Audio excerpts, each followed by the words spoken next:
Company के taxi driver का एक महिला के साथ बलात्कार ने दिल्ली में महिलाओं की सुरक्षा को लेकर एक बार फिर से तमाम तरह के सवाल खड़े कर दिए हैं। क्या दिल्ली में महिलाएं सुरक्षित नहीं हैं? क्या इतनी बड़ी घटनाएं होने के बाद भी सरकार इस बात को लेकर तैयार नहीं है? सरकार सुरक्षा के पुख्ता इंतजाम नहीं कर पा रही है? इस चीज़ को समझने के लिए प्राइवेट कंपनियों के जो टैक्सी सर्विसेज हैं वो कितना सुरक्षित हैं, उसमें ट्रैवल करना कितना सेफ है, इसको जानने के लिए हमने एक पैसेंजर हैं जो इजी कैब्स नाम के एक प्राइवेट टैक्सी सर्विस प्रोवाइडर है, उन्होंने टैक्सी बुक किया हुआ है और हमने इनसे गुजारिश की है कि वो हमारे साथ ट्रैवल करें ताकि हम दिल्ली की सड़कों पे एक रियलिटी टेस्ट कर पाएं और हम देखें कि किस तरीके से इसमें सेफ्टी के फीचर्स लगाए गए हैं। हम एक प्राइवेट कंपनी की टैक्सी में सफ़र कर रहे हैं। हमारे साथ एक महिला है जिन्होंने इस टैक्सी को बुक किया है और हमने इनसे गुजारिश की थी कि अपने साथ हमें ट्रैवल करने दें। मैम, जिस तरीके से एक और घटना, बलात्कार की घटना दिल्ली में हुई है, आपको एक प्राइवेट कंपनी का टैक्सी हायर करने में डर नहीं लगा? देखिए, जो हुआ है काफ़ी शर्मनाक है, ये घटना काफ़ी शर्मनाक है। बट जैसे मैं काफ़ी कैब्स यूज़ करती हूँ, काफ़ी इस्तेमाल करती हूँ एंड स्पेशली नाइट टाइम पे भी मैं काफ़ी सारे कैब्स यूज़ करती रहती हूँ।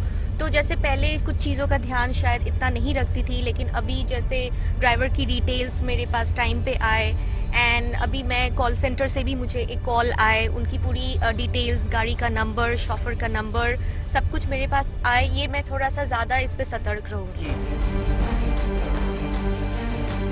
मैं अपने कैमरा पर्सन से ये गुजारिश करूंगा कि वो पैनिक बटन तक है। जिस तरीके से इस टैक्सी में एक पैनिक बटन है, जो आप देख रहे हैं कि ये पैनिक बटन है, यहाँ पे जिस पे पी लिखा हुआ है, ये पैनिक बटन है। अगर आपको किसी भी तरीके की दिक्कत होती है, अगर ड्राइवर को कोई परेशानी है या पैसेंजर को कोई परेशानी है, तो आप जैसे ही इसे पुश करेंगे, ये पैनिक बटन एक अलार्मिंग बटन है। जो ऑपरेशन कंपनी है, जो कंपनी वहाँ से पूरा ऑपरेशन ट्रैकिंग कंपनी कर रही है, उसके पास ये मैसेज चला जाएगा और फिर वो कॉन्टैक्ट करेंगे।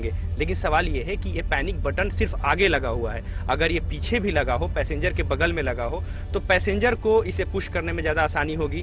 ड्राइवर अगर कोई बदतमीजी कर रहा है या कोई परेशानी कर रहा है, वो या जानबूझकर वो रूट चेंज कर रहा है, तो ऐसे केस में पैसेंजर के पास भी अगर ये बटन हो तो उनके लिए ज़्यादा आसानी होगी। जब आप इस कंपनी में आए तो आपसे क्या क्या चीज़ें मांगी गई आपको नौकरी पर रखने से पहले?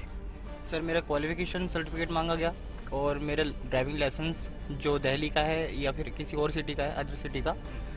बाकी उसके बाद मेरी पुलिस इंक्वायरी हुई थी, डाइलिजेंस इंक्वायरी हुई थी।